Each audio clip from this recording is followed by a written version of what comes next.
Good morning. This is Sandro Fermo, and we're finally recording. The 8th second. Here we go.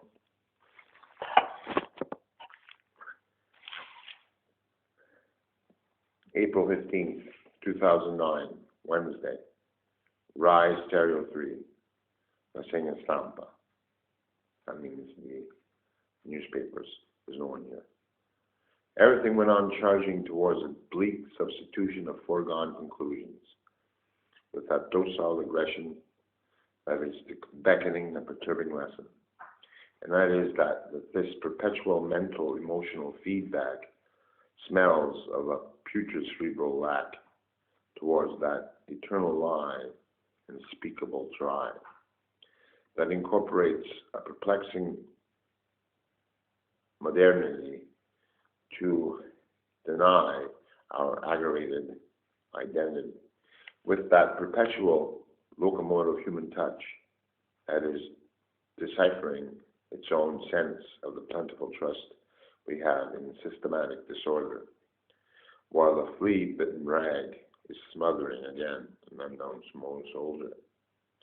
We are then bound by the investment of moralizing gratitude, while indulging in cheap wine with the firmament of the stabilizing sense of the authoritative lewd.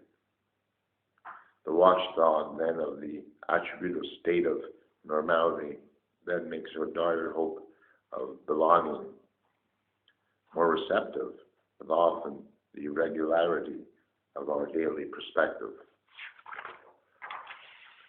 Succumbing towards the upheaval of truth is then diminished by the guilty for fragrance of the corporate uncouth. This sly disclosure of formulas of pensive matter is holding a meek black cat under a dismal and pessimistic climb over time under a cherished Canadian ladder.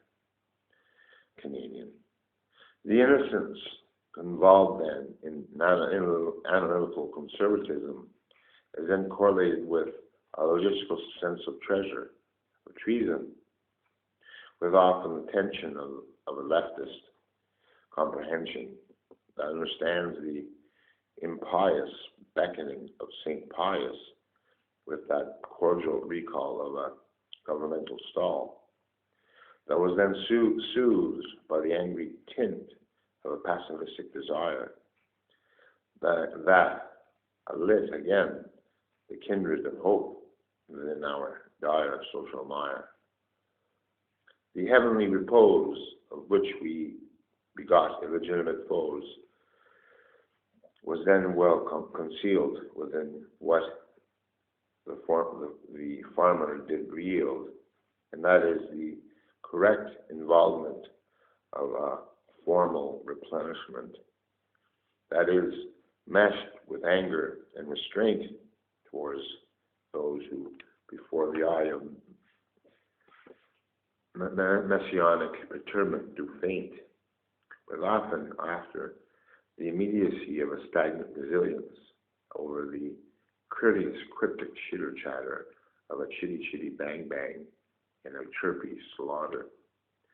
Nurtured then by the diseased brutality of both faith and hope, intermingling between fate and a hangman's rope, with that all-abounding conclusion that perhaps tribal camps and wolves won't feed upon the sacred cow and the demonic goats, supporting then the public domain of an integral disdain of one-sided bilateral veins, as supposedly yet as well out there upon our shared Savior's cues. The monasterial aspect then of Christian neglect is then concealed with what one must perfect, and that is the correlative strategy of the Munich idiosyncrasies in Munich, abiding then upon the curfew dimensions of all-encompassing multicultural states of civic detentions.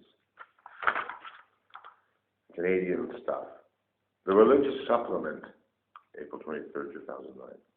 The religious supplement of spiritual confinements or anguished when being denounced with what our favorite Savior has pronounced, a grandiose thinking tank that pours out of both me and Mel Blanc. The female sinuosity of a foreboding future reliability put our favorite Granny in Tweedy's cage for a change, while Sylvester personifies the losing wage.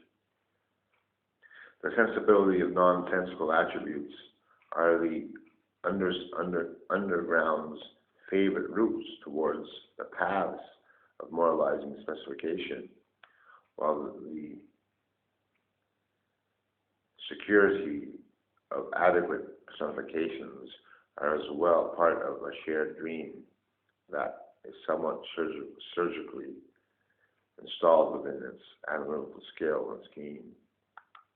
The untrodden grounding of a mesmerizing sense of the well-spoken astounding is then hidden within the gyroscope of a doctor's hope to extract the cell from its stagnant hell